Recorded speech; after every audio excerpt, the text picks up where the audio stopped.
स्वागत है दोस्तों। आज की कहानी है कर्म बड़ा या भगवान। एक गांव में दो पड़ोसी थे जो बचपन के अच्छे मित्र भी थे, जिनका नाम रमण और हरिलाल था। दोनों स्वभाव से काफ़ी भिन्न थे। रमण बहुत धार्मिक था और भगवान को बहुत मानता था। वहीं हरिलाल कर्म में विश्वास रखने वाला बहुत मेहनती व्यक्ति था। दोनों की आर्थिक स्थिति ज़्यादा अच्छी नहीं थी। एक बार दोनों ने मिलकर अपनी परिस्थितियां बदलने के लिए भागीदारी में थोड़ी सी ज़मीन खरीदी। उनका विचार था कि इस ज़मीन में वह अच्छी फसल उगाकर उसको बेचेंगे और अच्छा धन कमाएंगे। अब समय था फसल पाने के लिए खेत में मेहनत करने का। मेहनती हीरालाल खेत में काफ़ी ईमानदारी से मेहनत करता, लेकिन रमण खेत से दूर ही रहता और मंदिर में जाकर भगवान से अच्छी फसल की उपज मिले इसलिए पूजा प्रार्थना करता। समय बीतता गया और कुछ समय बाद खेती की फसल पककर अच्छे से तैयार हो गई थी।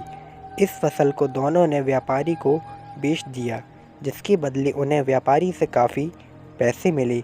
अब बारी थी पैसों के बंटवारे की। तो घर आकर हरिलाल ने रमण से विनती की कि इस धन का ज़्यादा हिस्सा उसे दिया जाए, क्योंकि उसी ने खेत में ज़्यादा मेहनत की है। इस बात से असहमति दर्शाते हुए रमण बोला, नहीं, धन का तुमसे ज़्यादा हिस्सा मुझे मिलना चाहिए, क्योंकि मैंने भगवान से इसकी प्रार्थना की, तभी हमको इतनी अच्छी फसल हुई। मेरी भक्ति और भगवान के बिना ये संभव नहीं होता। दोनों ही अपनी अपनी बात पर अड़े हुए थे।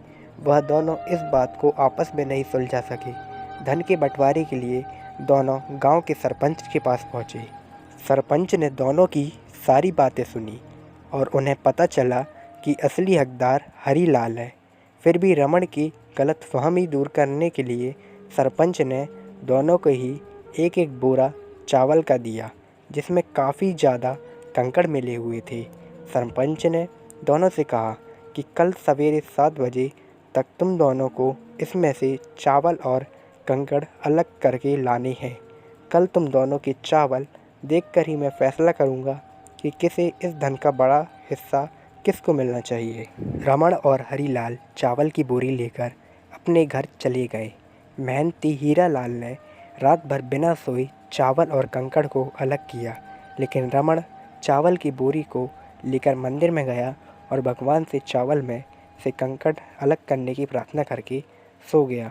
अगले दिन सुबह हीरालाल जितने चावल और कंकड़ अलग कर सका उसको लेकर सरपंच के पास पहुंच गया, जिसे देखकर सरपंच खुश हुआ।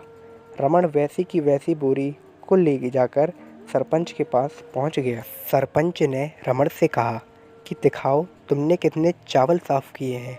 रमण ने कहा कि मुझे अपने भगवान पर पूरा भरोसा है कि उन्होंने सारे चावल साफ़ कर दिए होंगे। जब उसकी चावल की बोरी को खोला गया तो उसके चावल और कंकड़ वैसे के वैसे ही थे। सरपंच ने रमण को समझाया कि भगवान भी तभी सहायता करते हैं जब तुम मेहनत करते हो। सरपंच ने धन का ज़्यादा हिस्सा हरिलाल को दिया। इस घटना के बाद रमण को अपनी गलती का एहसास हुआ, तो वो भी हरिलाल की तरह खेत में मेहनत करने लगा और अब की बार उनकी फसल पहले से भी अच्छी हुई। महत्वपूर्ण सीख इस कहानी से हमें यह शिक्षा मिलती है कि हमें कभी भी सब कुछ भगवान भरोसे नहीं छोड़ना चाहिए। भगवान हमेशा उसका साथ देते हैं जो कर्म करना नहीं छोड़ता।